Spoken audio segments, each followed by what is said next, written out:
Once inside, he noticed the candles and the food on the table. "Honey, what is with the candles in the food setting?" I looked into his dark blue eyes and smiled. "I just wanted to surprise you with a romantic dinner after you worked hard all day," I said sweetly.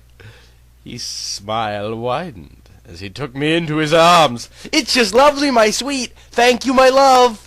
He kissed me again, then gestured for me to sit at the table. He pushed in my chair before seating himself. As we served ourselves, I looked up from my food and at him. "So, honey, how was your day?" After he swallowed a bite of food, he answered, "The king and I had a discussion about updating defensive moves for the army. So, I spent the entire day teaching new sword techniques and defense strategies among the men." I cocked my head at Link. "Does the king think that a war is brewing?" I asked. "No, but he wants to be prepared in the event that one does, and men have to be sent in." "Link, honey, I did watch you today until I started not to feel well," I said as I put my fork down. Link's eyes grew a worried look in them. "How do you feel now, sweetheart?" he asked, concerned. "I feel much better now. I went to see the castle's healer." Then there was a long pause before Link broke the silence. "Are you okay, my love?" Link questioned. "Link, my love, I have something to tell you," I said, looking into his eyes. Just then, Lily and Navi flew into the room. Lily flew up to my ear. "Jen, did you tell him yet?" "Tell him what?" Navi chimed in. "Link, my love, we are going to have a baby," I finally said. The next thing I had was a clank of silverware hitting his plate. His eyes grew as big as saucers as he looked at me.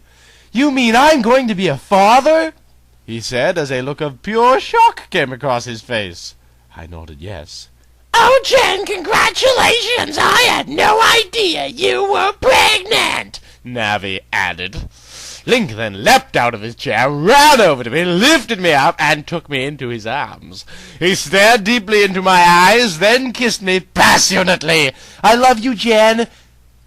I cannot believe that I'm going to be a father." Excitement filled Link's eyes. Then he placed a hand on my belly. "How far along are you?" Link asked with excitement. The healer said I was 2 months along, I replied. "I still cannot believe it. I'm going to be a daddy," Link added. Link and I held each other for a long time. We were happy that we were going to have a baby. Excitement filled us both. I laid my head against Link's chest, and out of the corner of my eye, I saw Lily and Navi smiling in a way of saying, "Oh, isn't that beautiful?" I felt a rush of happiness run through me. I knew now that I was going to be complete. I had Link, and now I was going to have his baby!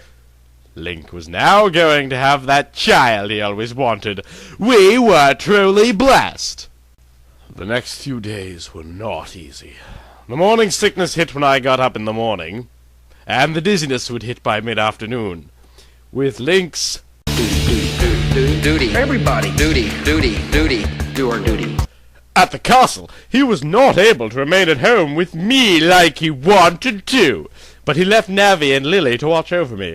Link did worry about me while he was away, but he knew that Lily and Navi would take care of me. It was the hottest part of the summer. About midday, some of the villagers from Kakareo village would gather into Lake Hylia. Inside the Lost Woods it was a little cooler. However, sometimes the humidity would make going outside unbearable. From time to time I would got to the castle and visit with Princess Zelda, or to watch Link in the practice yards, but during the days that it was too hot I would remain home. And on the days Link stayed home, we ourselves would go to Lake Hylia to cool off.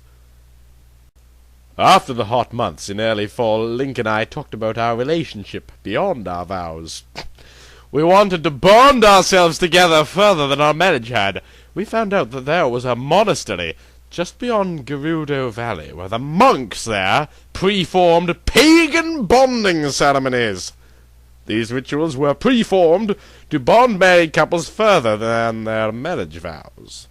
Link and I decided we meant so much to each other that we wanted to do it together. The bonding. 4. A week later we mounted our horses and headed for the monastery. It took quite some time to reach it, since when we arrived at Garou Valley, the Garudos insisted on us stopping to chat. We had an afternoon meal there, then resumed our way towards the monastery.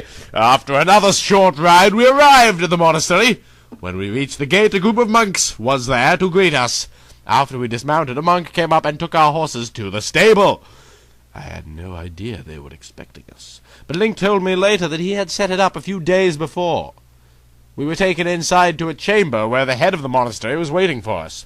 First we were asked a few questions, then he explained the steps of the ceremony to us. Then he had 2 monks bring a bowl with an oily liquid in it. The head monk took his thumb, dipped it in the liquid, and smeared it on our foreheads while he chanted. Then he said that the ceremony was to be preformed outside, but that it was to be preformed in the nude. In this house, the first Monday of every month is nude day. He explained that their beliefs were, everything is born from the earth, and when you die you go back to the earth. And since the ceremony was to be preformed under the witness of Mother Earth, we had to remove our clothes. I shot Link a worried look, but he gave me a reassuring smile, and that made me feel better. After we removed our clothes, we were led to a beautiful garden with an oak tree in the middle. I felt a wave of calm as we walked further into the garden. We were led to the oak tree and told to kneel down in front of each other. After we knelt down facing each other, the head monk said he would explain each step of the rituals as we went. First 2 goblets were brought to us with liquid in them. Next, one of the monks brought a ruby-hilted dagger and handed it to Link. Then the head monk explained to us that we had to cut our palms and drop some blood into the goblets in front of us. An uneasy feeling washed over me. Cutting my hand was not one thing I wanted to do, but Link shot me a comforting glance, and I started to calm about it. The monk explained why cutting our palms was necessary. Then I watched as Link took the tip of the dagger and slit the palm of his left hand. Link then clenched his hand into a fist, and the blood slowly dripped into the goblet in front of him. Then Link handed the dagger me. I felt a little scared as I held the dagger in my hand.